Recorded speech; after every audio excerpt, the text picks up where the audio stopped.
Hello and good evening. जोहार झारखंड। आप सभी का स्वागत है कौटिल्य पीसीएस के इस यूट्यूब प्लेटफॉर्म पर। आज बात करने वाले हैं हम चैप्टर 10वां अध्याय जो कि क्लास 6 एनसीईआरटी से संबंधित है। 9 अध्यायों को हम डिस्कस कर चुके हैं बिल्कुल एमसीक्यू के साथ। अगर आपने उसे नहीं किया है तो उसे कर लीजिए, क्योंकि अपने परीक्षा से पहले अगर आपने एनसीईआरटी को पूरा कर डाला तो लाइफ आपका हो जाएगा कैसा, झिंगा लाला। याद रखिएगा, ठीक है। तो चैप्टर नंबर 10 को हम लोग अभी डिस्कस करेंगे। चैप्टर नंबर 10 में जो इंपॉर्टेंट फैक्ट है हम लोग उसे पढ़ेंगे हिस्ट्री में। क्लास 6 का ये चैप्टर 10 है और फिर इससे संबंधित कुछ महत्वपूर्ण एमसीक्यू को भी देखेंगे। वो शुरू करने से पहले अगर आपने हमारे चैनल को सब्सक्राइब नहीं किया है तो इसे प्लीज सब्सक्राइब कर लीजिए और अपने दोस्तों के साथ शेयर करके फटाफट से वापस आ जाइए ताकि हम इसे अच्छे से पूरा कर सकें, ठीक है। शुरू करते हैं, फैक्ट को देखते हैं कौन कौन सा महत्वपूर्ण फैक्ट है। तो धातु विज्ञान से संबंधित कुछ यहाँ पर बताया गया है। हड़प्पावासी जो हैं ये कुशल शिल्पी भी थे और धातु कर्म को जानते थे, है ना, क्योंकि ये कांस्य युगीन सभ्यता कहा जाता है हड़प्पा को।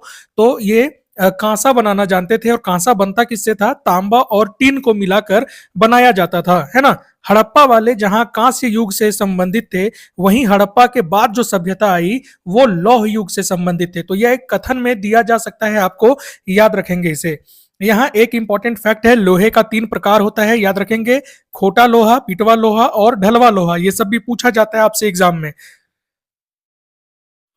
अब आगे है मेहरौली के लौह स्तंभ के बारे में एक फैक्ट।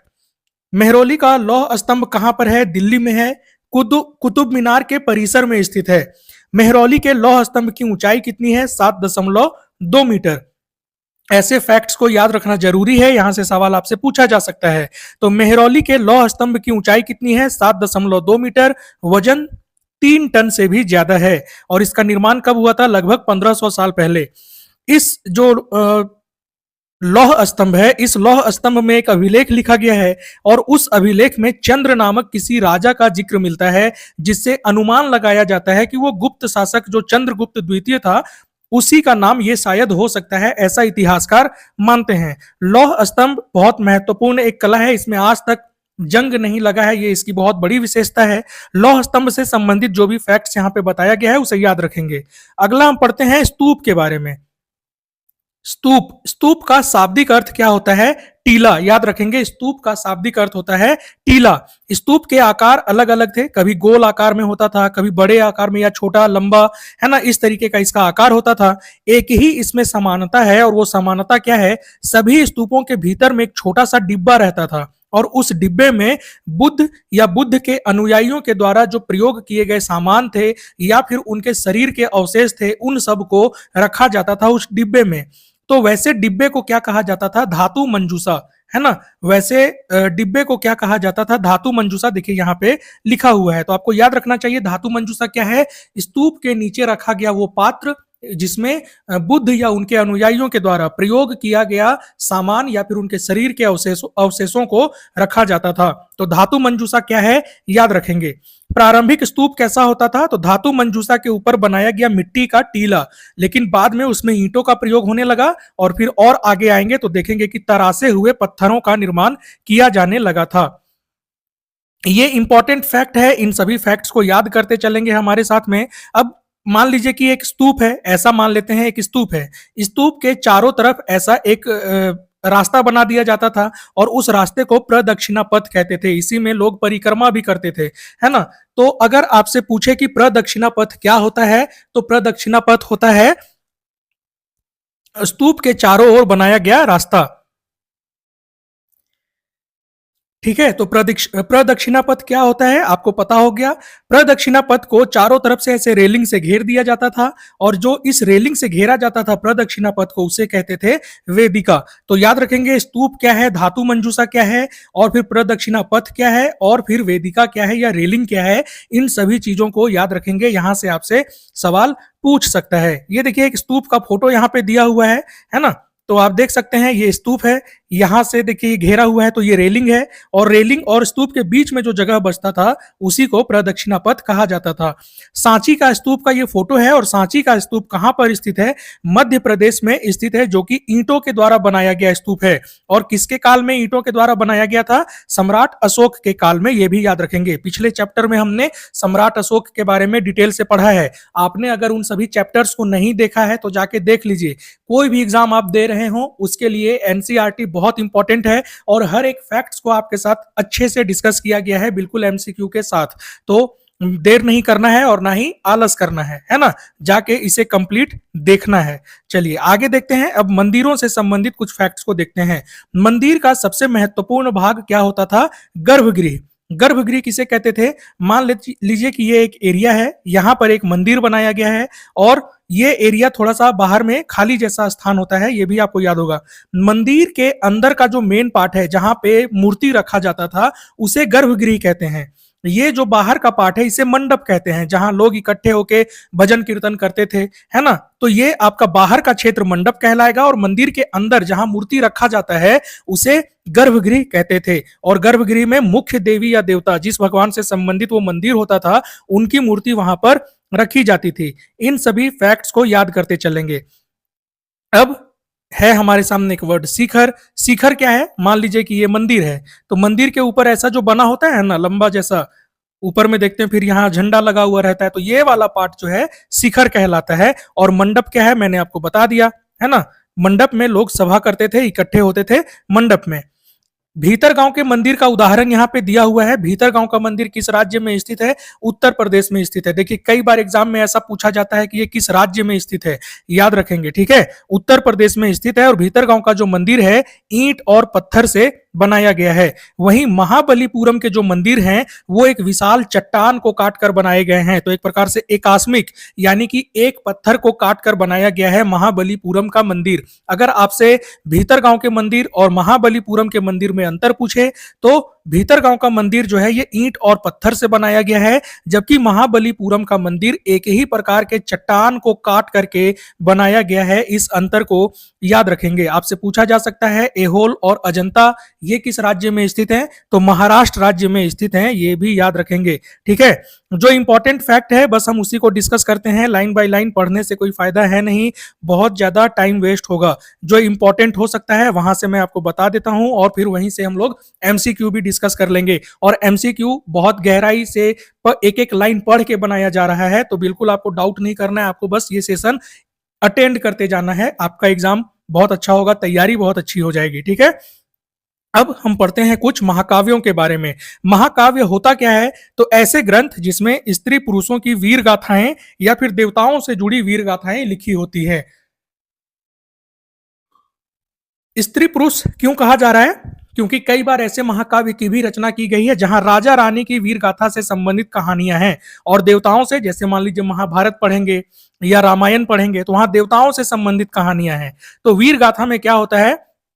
किसी स्त्री महाकाव्य में क्या होता है? किसी स्त्री पुरुष का वीर गाथा भी हो सकता है और देवताओं से जुड़ी कथाएं भी हो सकती हैं। ये आपको याद रखना होगा, ठीक है?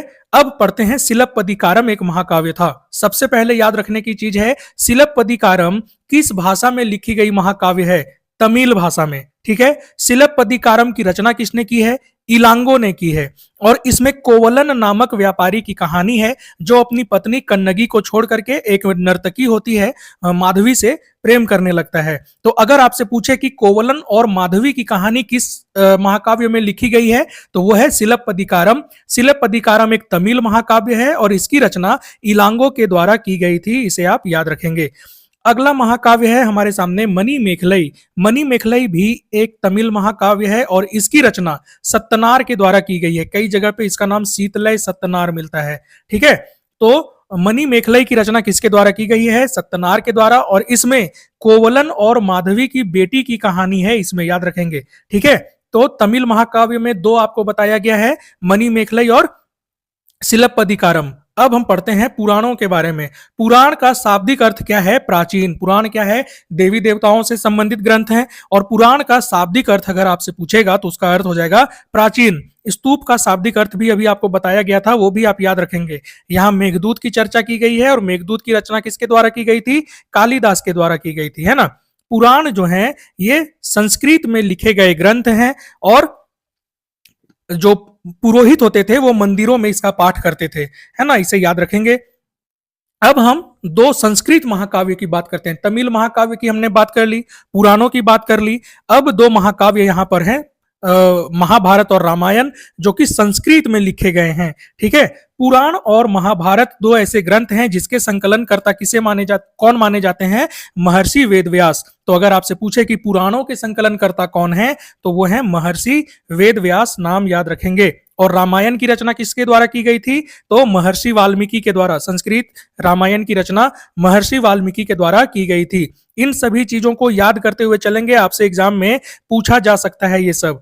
अब विज्ञान से संबंधित कुछ ग्रंथों की बात करते हैं। महाकाव्य की बात हो गई, पुराणों की बात हो गई, धार्मिक ग्रंथों की बात हो गई। अब हम बात करेंगे विज्ञान के ग्रंथों की। विज्ञान के ग्रंथों में गणित और खगोल शास्त्री जो थे वो उस समय के शामिल हो जाएंगे। इनमें सबसे पहले नाम आता है आर्यभट्ट का। और किनका किनका नाम आएगा? वराहमिहिर, ब्रह्मगुप्त, भास्कराचार्य। ये सभी क्या थे? गणितज्ञ भी थे और खगोलवेत्ता भी थे, है ना। यानी कि गणित से संबंधित ये सिद्धांत भी देते थे। और खगोल, खगोल क्या होता है? जैसे कि जैसे हम लोग आज पढ़ते हैं भूगोल का जो चीज है, मतलब जैसे अंतरिक्ष से संबंधित जो सब्जेक्ट होता है उससे संबंधित ये अपनी जानकारी को भी देते थे, उसी को खगोलवेत्ता कहते हैं। आर्यभट्ट ने संस्कृत भाषा में एक ग्रंथ की रचना की जिसका नाम है आर्यभट्टियम। और आर्यभट्टियम में क्या क्या इन्होंने जानकारी दिया? दिन और रात कैसे होता है, तो पृथ्वी अपनी धुरी पर चक्कर लगाती है उसके कारण से। ये कौन बताए? आर्यभट्ट। आर्यभट्ट ने ग्रहण के बारे में भी जानकारी दी कि ग्रहण कैसे लगता है या उसका क्या कारण है, उसका वैज्ञानिक तर्क भी दिया। तो ग्रहण के बारे में जानकारी आर्यभट्टियम पुस्तक से मिलती है जिसकी रचना आर्यभट्ट ने की थी संस्कृत भाषा में। आर्यभट्ट ने वृत्त की परिधि को मापने का भी तरीका निकाला, है ना। तो ये सभी चीजें आर्यभट्ट के से जुड़ी हुई हैं। इन सभी चीजों को आपको याद रखना है। अब यहां पर आयुर्वेद से संबंधित दो ग्रंथों की चर्चा है और उन दो ग्रंथों के रचयिता कौन है? पहले तो सुश्रुत हैं और दूसरे हैं चरक। सुश्रुत के द्वारा लिखा गया है सुश्रुत संहिता। सुश्रुत संहिता में शल्य चिकित्सा की जानकारी दी गई है। और चरक जो हैं ये चरक संहिता की रचना करते हैं जिसमें औषधियों के बारे में जानकारी दी गई है। तो आपसे पूछा जाएगा सुश्रुत और चरक कौन थे? तो आयुर्वेद से संबंधित विद्वान थे, है ना। और सुश्रुत के द्वारा लिखा गया है सुश्रुत संहिता जिसमें शल्य चिकित्सा की जानकारी दी गई है, जबकि चरक के द्वारा लिखा गया है चरक संहिता। और चरक संहिता में औषधियों की जानकारी दी गई है, आयुर्वेदिक औषधियों की जानकारी दी गई है। तो ये इंपॉर्टेंट फैक्ट्स हमारा कंप्लीट हो गया इस चैप्टर से संबंधित। अब देखते हैं यहाँ पहला प्रश्न जो है ये इंपॉर्टेंट है, हर चैप्टर में ऐसा होता है और हम डिस्कस करते हुए आ रहे हैं आपके साथ, है ना। यहाँ आपको बताना है कि एक तरफ शब्द है, एक तरफ उसके अर्थ हैं और आपको मिलाना है इनमें से कौन सा सुमेलित है। तो स्तूप का शाब्दिक अर्थ हमने क्या बताया था? टीला, याद रखेंगे। दूसरा है शिखर। शिखर क्या होता है? मंदिर के ऊपर का जो भाग होता है, यानी गर्भगृह के ऊपर लंबाई में जो निर्माण किया जाता है उसे शिखर कहते हैं। मंडप क्या कहलाता है? तो मंडप वो भाग है जहां लोग इकट्ठा होते थे और सभा करते थे। तो मंदिर में लोगों को इकट्ठा होने की जगह को मंडप कहा जाता था। फिर है गर्भगृह। गर्भगृह किसे कहते हैं? जहां देवी देवताओं की मूर्ति स्थापित की जाती थी, है ना। और नेक्स्ट है प्रदक्षिणा पथ। प्रदक्षिणा पथ के बारे में भी आपको बताया गया है, स्तूप के चारों ओर का वृत्ताकार पथ को प्रदक्षिणा पथ कहते थे। तो ये इंपॉर्टेंट जो भी इस चैप्टर से संबंधित चीजें हो सकती हैं आपके साथ डिस्कस किया गया है। अब इसी चैप्टर से संबंधित महत्वपूर्ण एमसीक्यू को हम लोग अभी देखेंगे, है ना। तो जितनी चीजों को देखे हैं बिल्कुल ध्यान से उसे रिकॉल करने का अब समय आ गया है और अब शुरू करेंगे हम लोग अपने इसी चैप्टर से संबंधित महत्वपूर्ण एमसीक्यू को। आइए शुरू करते हैं अपने चैप्टर नंबर 10 को। क्लास 6 हमारा समाप्त होने वाला है। एनसीईआरटी पर आधारित हमने चैप्टर 9 तक कंप्लीट कर लिया है। क्लास 6 के चैप्टर नंबर 10 के एमसीक्यू को बताने से पहले एक इन्फॉर्मेशन है आपके लिए। हर दिन हम आपके लिए लेके आते हैं झारखंड बुलेटिन से संबंधित महत्वपूर्ण खबरों को। हर दिन सुबह में ये सेशन आपके लिए लाया जाता है। अगर आपने हमारे इस सेशन से अभी तक आप नहीं जुड़े हैं तो चैनल को सब्सक्राइब करके बेल आइकन को प्रेस कर लीजिए ताकि हर दिन का ये नोटिफिकेशन आप तक पहुंचता रहे। चैप्टर नंबर 10 एनसीईआरटी क्लास 6 आज समाप्त होने वाला है। इससे पहले के सारे वीडियो अपलोड कर दिए गए हैं, उसे जाके जरूर देख लेंगे क्योंकि वो एग्जाम के लिए बहुत महत्वपूर्ण है। सेशन में लेट हो रहा है, माफ कीजिएगा क्योंकि बहुत परेशानी हो रही है। भी कुछ ऐसे बार बार ऐसा कुछ हो जा रहा है कि परेशानी आ जा रही है सामने और सेशन आपका समय पे उपलब्ध नहीं हो पा रहा है। हर किसी के लिए जीवन बहुत मुश्किल है, लगता है कि ये बहुत आसान है। कोई बात नहीं है, फाइट करते रहना है, जीवन से लड़ना ही जीवन का जिंदा रहने का एक पहचान है ना। चलिए क्वेश्चन नंबर फर्स्ट को हम लोग देखते हैं। निम्नलिखित में से कौन सा कथन सही है? पहला कथन है चरक एवं सुश्रुत प्राचीन भारत के दो प्रमुख आयुर्वेद चिकित्सक थे, और दूसरा कथन है चरक द्वारा रचित चरक संहिता में शल्य चिकित्सा का वर्णन किया गया है जबकि सुश्रुत संहिता में औषधियों की जानकारी दी गई है। इसी चैप्टर से संबंधित प्रश्न है और ये सॉल्व हो जाना चाहिए। कथन वाला देख के आपको डरना नहीं है, ठीक है।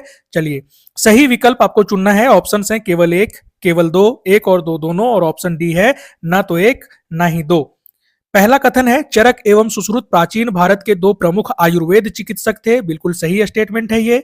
और दूसरा कथन है चरक द्वारा रचित चरक संहिता में शल्य चिकित्सा की जानकारी दी गई है जबकि सुश्रुत संहिता में औषधियों की जानकारी दी गई है। तो दूसरा स्टेटमेंट हो जाता है गलत, क्योंकि चरक ने जो चरक संहिता लिखा इसमें औषधियों की जानकारी दी गई है जबकि सुश्रुत संहिता जो लिखा गया है सुश्रुत के द्वारा उसमें शल्य चिकित्सा की जानकारी दी गई है। इन सभी फैक्ट्स को याद रखना होगा तभी प्रश्न आपके सॉल्व हो पाएंगे। तो पहले प्रश्न का आंसर क्या हो जाएगा? पहले प्रश्न का आंसर हो जाएगा ऑप्शन ए केवल एक, ठीक है। तो इसे रिवाइज करते चलेंगे अच्छे से हमारे साथ और पढ़ते चलेंगे, बिल्कुल है ना। जैसे ही बाकी चीजें ठीक होती हैं आपके लिए बिल्कुल शाम में 8 बजे तक हम कोशिश करेंगे कि ये सेशन आपको उपलब्ध करवा दिया जाए। दूसरा कथन है दूसरा प्रश्न है स्तूप का शाब्दिक अर्थ क्या है? आपके सामने ऑप्शंस हैं पूजा स्थल, निवास स्थान, टीला या फिर समाधि स्थल। स्तूप का शाब्दिक अर्थ हमने इस चैप्टर में डिस्कस किया है। स्तूप का शाब्दिक अर्थ हो जाएगा ऑप्शन सी टीला। पूजा स्थल कहते हैं किसे? चैत्य को। चैत्य को कहा जाता है पूजा स्थल और निवास स्थान को क्या कहा जाता है? विहार। तो इन सभी टर्म्स को आपको याद रखना है, यहां से प्रश्न आपसे पूछा जा सकता है। क्वेश्चन नंबर 3, निम्नलिखित में से किस खगोलवेत्ता ने ग्रहण के बारे में जानकारी प्रदान की? आपके सामने ऑप्शंस हैं आर्यभट्ट, वराहमिहिर, ब्रह्मगुप्त और भास्कराचार्य। ये चारों जो हैं ये गणितज्ञ होने के साथ साथ खगोल की भी जानकारी ये देते हैं, है ना। तो इसमें से कौन है जिन्होंने ग्रहण के संबंध में जानकारी दिया था? आपके साथ इस चैप्टर में हमने डिस्कस किया है। इसका आंसर हो जाएगा ऑप्शन ए आर्यभट्ट, याद रखेंगे, ठीक है। नेक्स्ट प्रश्न को देखते हैं। निम्नलिखित कथनों पर विचार करें। पहला कथन है पुराणों के संकलनकर्ता महर्षि वाल्मीकि माने जाते हैं, और दूसरा कथन है पुराण का शाब्दिक अर्थ है प्राचीन। इनमें से कौन सा कथन सही है आपको ये बताना है। आपके सामने ऑप्शंस हैं केवल एक, केवल दो, एक और दो दोनों, और ऑप्शन डी ना तो एक ना ही दो। तो पुराणों के संकलनकर्ता जो हैं ये महर्षि व्यास माने जाते हैं, इसलिए पहला कथन गलत हो जाएगा। और दूसरा है पुराण का शाब्दिक अर्थ प्राचीन है, तो बिल्कुल हमने ये डिस्कस किया है इस चैप्टर में, इसका अर्थ प्राचीन ही होता है। तो क्या हो जाएगा क्वेश्चन नंबर 4 का सही आंसर? ऑप्शन बी केवल दो। याद रखेंगे इन सभी फैक्ट्स को। नेक्स्ट क्वेश्चन है क्वेश्चन नंबर 5, निम्नलिखित में से किस ग्रंथ की रचना सत्तनार के द्वारा की गई है? आपके सामने ऑप्शंस हैं Manimekalai, option B Silappatikaram, option C Meghdoot और ऑप्शन डी रामायण। कौन सा हो जाएगा सही आंसर? तो सत्तनार ने रचना की है मणिमेखलई की। सिलप्पदिकारम की रचना किसने की है? इलांगो ने। और मेघदूत लिखा गया है किसके द्वारा? कालिदास के द्वारा, जबकि रामायण महर्षि वाल्मीकि की रचना है। इसे याद रखेंगे, है ना।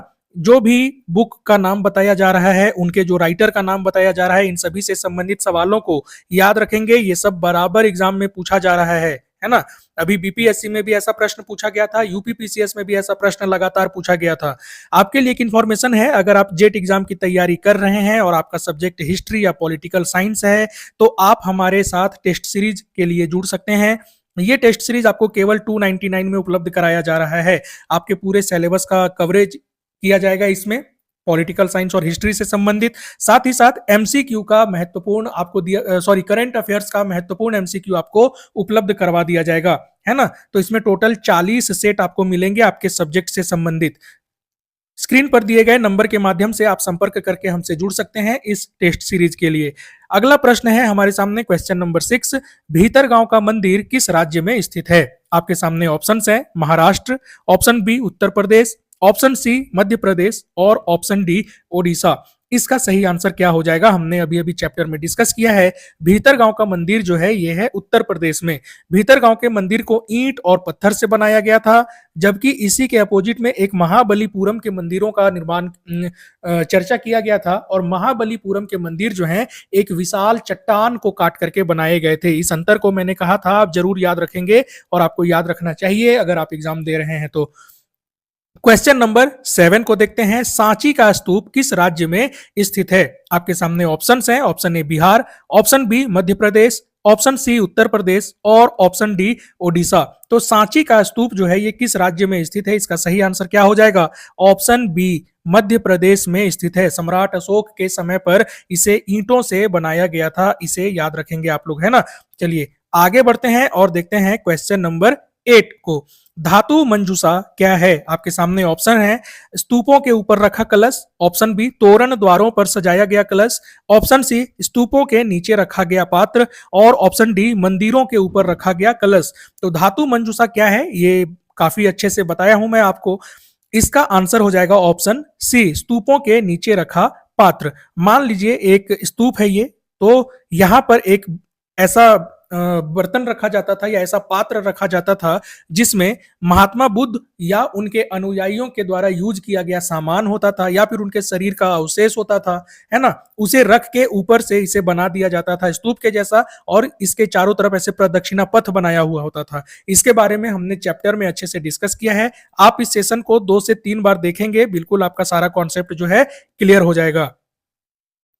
आगे बढ़ते हैं और देखते हैं क्वेश्चन नंबर 9 को। मेहरौली के लौह स्तंभ की ऊंचाई कितनी है? आपके सामने ऑप्शंस हैं, option A 9.2 metre, option B 11.2 metre, option C 7.2 metre और ऑप्शन डी 8.2 मीटर। मेहरौली का लौह स्तंभ कहाँ है? दिल्ली में है, कुतुब मीनार के परिसर में स्थित है ये। और ये ऐसा लोहा का स्तंभ है जिसमें आज तक जंग नहीं लगा है, ये इसकी एक प्रमुख विशेषता है। और इसकी ऊंचाई बताई गई है 7.2 मीटर। ऑप्शन सी इसका सही आंसर हो जाएगा। ठीक है, तो इसकी ऊंचाई को याद रखेंगे और इस पे गुप्त वंश के चंद्रगुप्त द्वितीय का उल्लेख होने का संभावना, ऐसा इतिहासकार मानते हैं कि शायद चंद्र नाम जो लिखा हुआ है इस स्तंभ पर वो चंद्रगुप्त द्वितीय से ही संबंधित है। तो करंट अफेयर्स के सेशन से जुड़े रहें लगातार, क्योंकि ये हर एग्जाम के लिए आपके लिए फायदेमंद होने वाला है। अगर आप इस पीडीएफ को पाना चाहते हैं तो डिस्क्रिप्शन बॉक्स में हमारे टेलीग्राम चैनल का लिंक दिया हुआ है, व्हाट्सएप ग्रुप का भी लिंक दिया हुआ है। आप किसी भी ग्रुप को ज्वाइन कर सकते हैं जहां ये सारा पीडीएफ आपको बिल्कुल फ्री ऑफ कॉस्ट उपलब्ध करा दिया जाता है। पढ़ते रहें, मस्त रहें, अपना ख्याल रखें। मिलते हैं अगले सेशन में क्लास 7 के चैप्टर नंबर 1 के साथ। Thank you. जय हिंद, जोहार झारखंड।